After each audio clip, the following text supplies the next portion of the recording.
CISOs and technology leaders are trained to anticipate every threat and plan for every eventuality. But some of the most transformative moments in your career won't come from strategy decks, tabletops, roadmaps, or product announcements. Some will come from serendipity. I'm Steve Prentice, and this is the Thales Security Sessions podcast.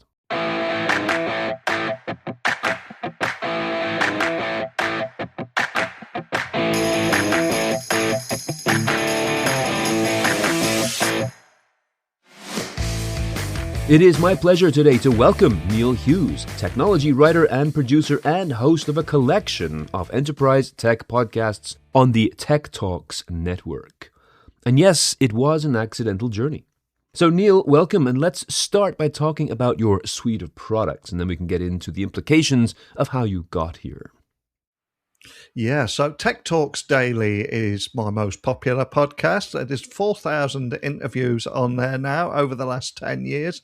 But what struck me whilst doing this podcast is I had a long line of guests. I originally went weekly, and I thought I'd go daily to get rid of the queue. I've still got a 3-month backlog, and I thought so much great content here, and so much great content is actually getting lost within a 3 weeks of it being out there. So I thought it'd be great to create some spin-off shows or sister shows, if you would, of just honing in on certain individual areas. So, for example, I've got AI at work, which pretty much does what it says on the tin, IT infrastructure, as a conversations from the show floor, and business of cybersecurity, business tech perspective. There's 8 in total, and we just try and hone in on different topics. They're much more weekly kind of based, but in a nutshell, I just hop on a call for 30 minutes and try and get to know people and the kind of problems that they're solving with technology. 8 podcasts sounds like a lot of work. Yes. It sounds like managing 8 businesses. So how do you fit all of this into a week? Do you script them? How do you structure them? Keeping in mind that most people listening might not be looking to produce a podcast of their own, but we can still extrapolate this into the management of multiple priorities, as is necessary for so many people in all kinds of jobs. So how do you keep all these balls in the air? What can we learn from you? Well, I would say that as soon as you mention the word podcast, everything seems to go out the window. People go into panic mode and go, well, I can only do one a week or one a month or one every 2 months. And I'm currently recording 60 a month. And I'm very fortunate that I get about, let me try to think now, about 200 emails every couple of days of people saying, can I come onto the show? So I will flick through those emails, and the ones that have got something compelling and something interesting to say, or we're solving a problem with technology, or there's an interesting human story behind that, I will invite them to hop on a call with me. The things I try and avoid is sales pitches, or this is my new book that I just want to talk about me. I want to have a human conversation about what you're doing here. And so from that moment, what I potentially try and do is I take all those things that I like in that email and build some questions around that. And then I'll say to the person, let's hop on a call, 30 minutes. I'm just going to ask you questions, a bit like you and I are doing here. And then I edit that into a podcast afterwards. So as in, how long does it take? From getting that email, probably 20 minutes just to jot a few questions down. I record any Monday to Friday, about 5 or 6 a day. And although it sounds a lot, for me, it's just a 30-minute call to sit down with someone and learn something from them. And to be honest, I think that's something we could all be doing anyway, instead of doom scrolling down our phones at whatever's trying to divide us on that particular day. Well put. But this does sound like a full-time job. So is this a full-time job for you? It is. So I was an IT guy in a former life. So just to give you a little bit on my backstory. So 2015, I was IT guy by day, writing by night, and then I think I was doing something like 2 articles a week. And then at the end of the year, 2015, LinkedIn contacted me and said, we're going to feature you as the number 2 tech writer on the whole of LinkedIn. We're going to invite you to our LinkedIn Top Voice campaign. And then I was kind of, my LinkedIn kind of blew up like a Vegas slot machine. Everything kind of went crazy. So many different messages coming in. Then I was offered writing at Inc. and the Next Web and all these different places. Long story long, if we fast forward another year, I would now been writing and set up my own business, helping others, ghostwriting, etc. And then it kind of reached a point where I can't do both jobs here. So I set up the business on the side. That got to a stage where it wasn't as scary making that leap, even though it was at the time. And then from there, I made that leap, set out on my own. I was tech blog writer back then, just writing about technology. And then I went into recording a podcast talking about technology and also helping other people launch their own podcasts as well. There's a lot of businesses out there that are quite comfortable hopping on a call like we do for 30 minutes. But when it comes to editing audio files, submitting to Spotify, Apple Podcasts and all that, that kind of leaves them cold. So not only do I do all that for myself, I also look after a few business podcasts. So my full-time business really is me writing, recording podcasts, going to events, covering them and panels, etc. And so not stopped since. So it's been a whirlwind of a journey, but it all kind of happened by accident. And I was quite happy as the IT guy back then. What really resonates in what you just said is this kind of happening by accident idea. I mean, your talent obviously shows through and people took note of that. LinkedIn especially saw that you had something special. But I guess following your passion and just doing what what you're good at and then taking the leap, that is a very inspirational concept. That you're taking that leap to go to full time, basically. And that's the kind of thing that holds a lot of people back. So your statement and your achievement can be and should be very inspirational for people who might have the same kind of idea, regardless of what kind of product they create or the service they deliver. So in your case, you eliminated many of the obstacles of production for podcasts, and you focused on what your audience wanted. Now, these are two great lessons right there. But as we all know, taking a leap still comes with risk. And the key for people contemplating taking a chance is always to have the confidence that they can take on the challenges and the problems that they have not yet encountered.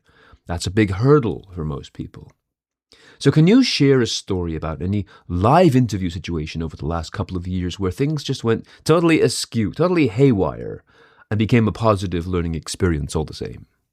Yes. Well, one of my worst was, I remember I was interviewing Gary Vaynerchuk backstage in Las Vegas. And back then, this was going back about 8 years ago, and I literally had him for 20 minutes. And I had a Blue Yeti microphone, which I used to carry around with me. It's a big, heavy mic and not ideal for portable podcasting at all. I mean, now I have the Rode Wireless Go, which is just these little cube things. It makes life so much easier. But we'd had our conversation, finished recording. I was recording it in Audacity. And then just as we were saying the polite farewells and wrapping up, I unplugged the USB from my laptop and Audacity crashed and removed the entire recording. And I tried to style it out. And, deep inside, I was thinking, oh no, I've just lost the entire recording. I don't know how I'm going to get around this. But that was probably the worst moment of my life. I managed to talk with his sidekick, D-Rock, I think it was at the time, and he managed to give me his audio. We kind of rescued the situation, but that was my worst nightmare. Yes, it is the hallmark of the professional media interviewer to always have a backup. And the same for everyone in any line of work, taking the time to think through worst-case scenarios, having a contingency plan, running the exercises, the forethought, all of these things, they take time, they cost money, and worst of all, they force us to confront those bad things, the things we would really not want to think about. Unplugging the USB from your laptop now, obviously that was a mistake. A mistake becomes inexperience. Experience becomes wisdom.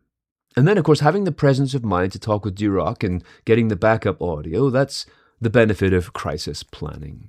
It allows that presence of mind to exist by putting panic back in the dark corner where it came from. Do you have any other great mishap stories? When people come too well equipped and they suddenly come with a script to any potential questions I might ask, and suddenly they are talking like this, and that kind of thing can be a nightmare. And other times I've had the occasional celebrity that they just want to push a particular product that they've been paid to promote. That's things that I try and avoid as well.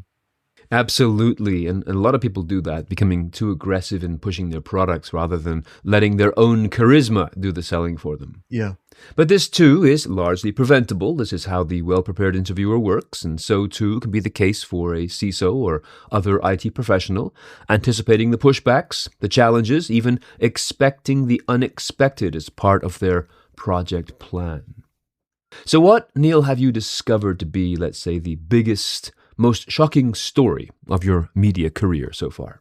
Yeah, I think maybe it's where we're at now and the uncertainty of where we're heading. There are certain agencies or technology, shall we say, that is being used for, some would say, nefarious purposes. When there are so much opportunities that tech can create here and problems we can solve and make the world a better place, but there seems to be a lot of examples of how it's being used to track people, track their every movement, etc. It's what may have been just seen in a certain part of the world is now everywhere, and just the very notion that every single aspect of our lives is being tracked, I think is a little bit scary. It makes me feel a little uneasy, but I am an eternal tech optimist. But it's just, and I'm very conscious that when I'm talking about technology so optimistically every day, that when I hear some of the darker sides of things and how technology can be used to track, monitor, etc., I think that's what makes me a little nervous. It is quite fascinating that humans both need to communicate and some, at least, have this obsessive need to control and know everything. Yeah. So it is, again, human nature, both positive and negative.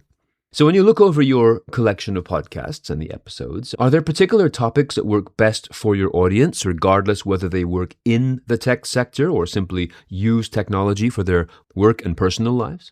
Well, I would say in 4,000 interviews, one of the things that fascinates me, even though it's a technology show, is the role of serendipity and the universe giving us all a little nudge in the right direction when we need it. And sure, we need to look out for the signs. And it's like the Steve Jobs quote of you can't join up the dots when you're looking forward. But when you look back, okay, you can say, oh, okay, that happened, which led me to here, which led me to here. And you see those stepping stones.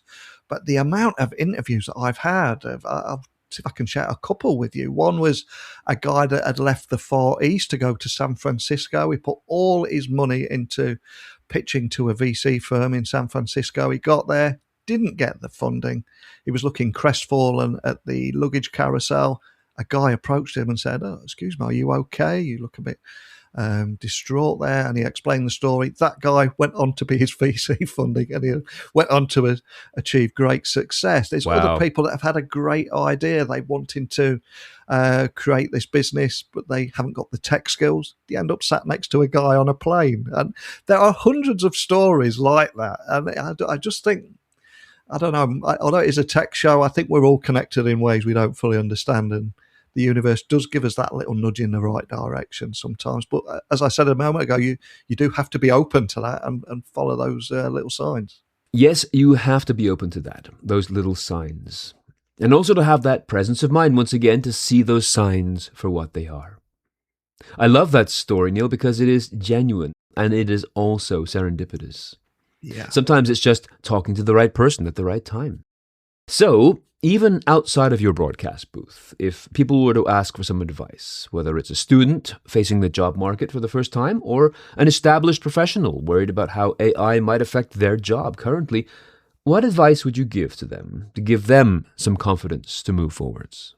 I would say just do it. You know, I always say there's so much content out there now that can help you learn almost any technology, and AI has been thrust upon us all. And to some people, it is overwhelming. But if there's so many YouTube videos, even AI can help you. You can understand anything. Sit down, have a play with it, experiment, and just follow your passion. And you will get a lot of people that will try and dampen your enthusiasm. But if there's something that you love and you want to do it, just go for it. I remember when I was in the office job and somebody said to me, Neil, you do these podcasts every couple of days, but you don't get paid for them, right?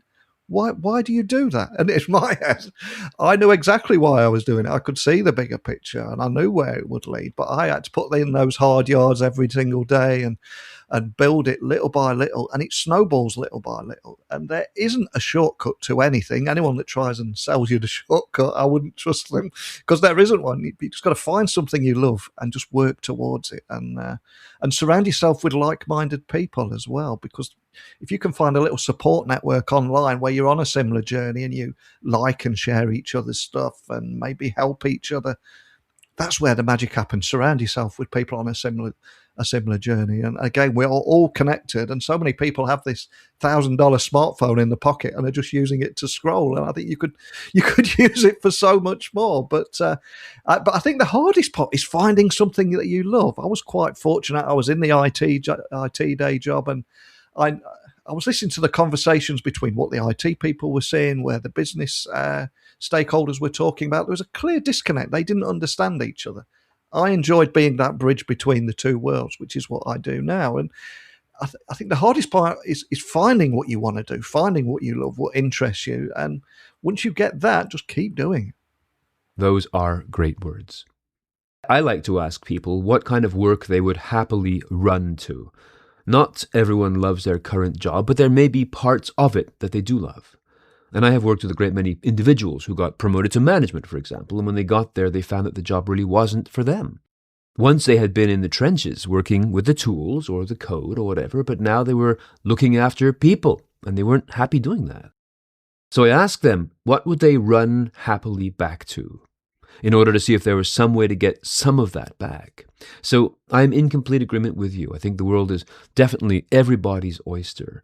Yeah. If they did just allow themselves, not the courage, but just simply allow themselves the permission to look up, to look around and say, yeah, what do I want to do? What do I love?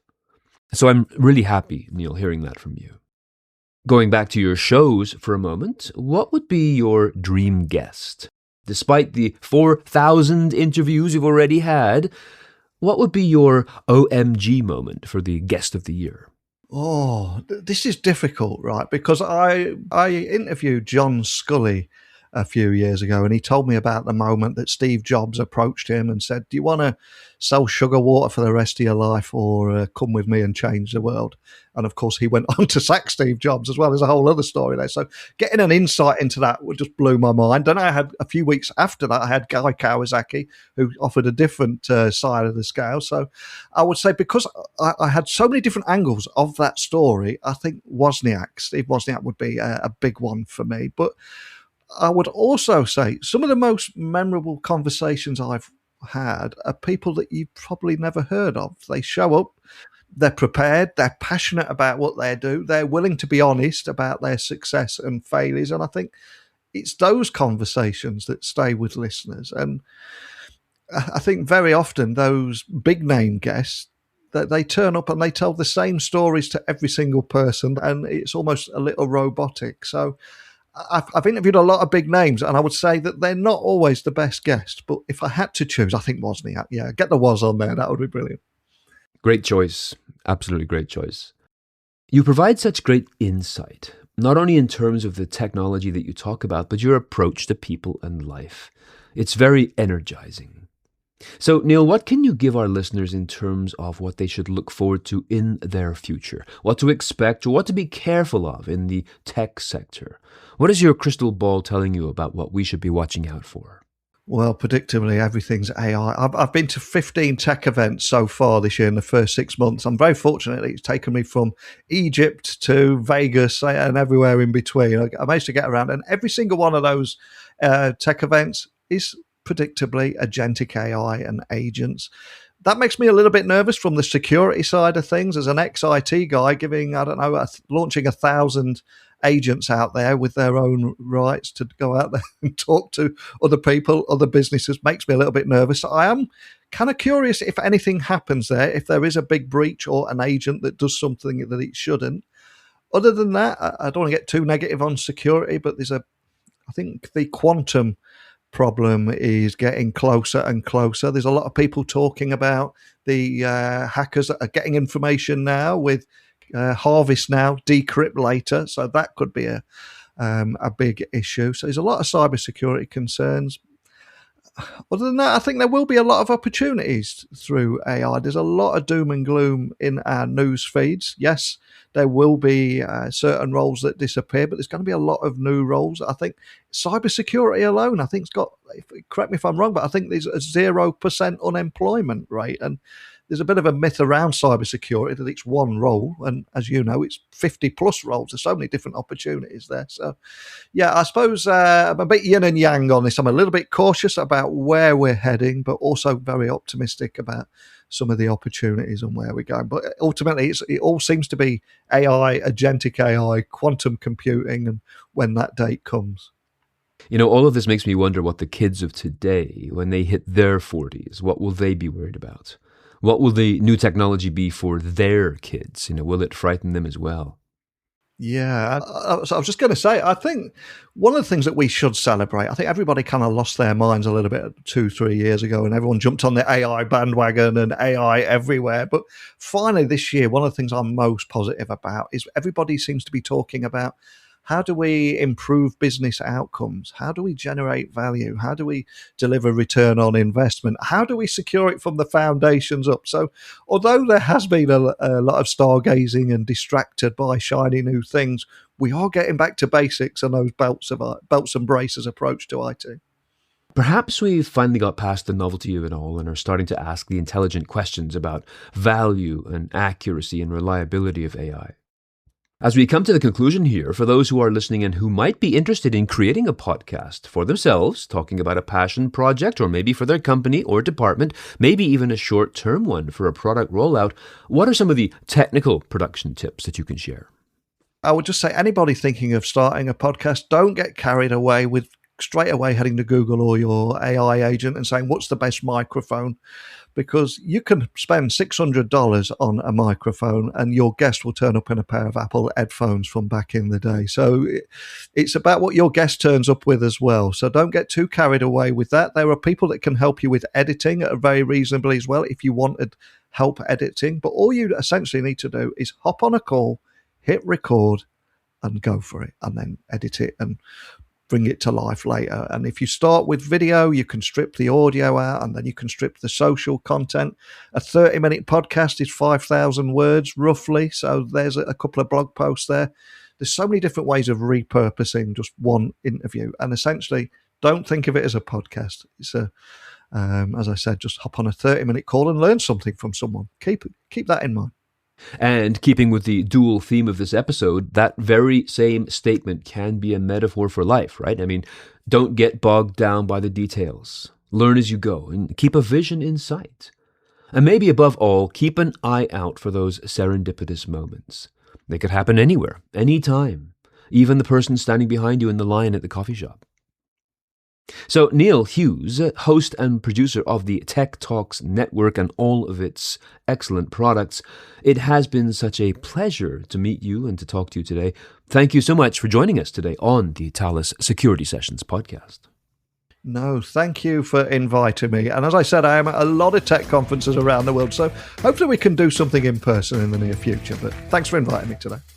You can find out more about Neil's shows by visiting Tech Talks Network, that is TECHTALKS Network, techtalksnetwork.com, and the address will also be in this episode's show notes. Remember, if you like what you hear, be sure to subscribe and tell a friend or a colleague or a client or all of them about the Thales Security Sessions podcast and the Tech Talks Network series of podcasts. We will be back again soon with another episode and another discussion on the topics that you need to know about to successfully carry on in the business of information security and your career inside of that. So until then, I'm Steve Prentice. Thanks for listening.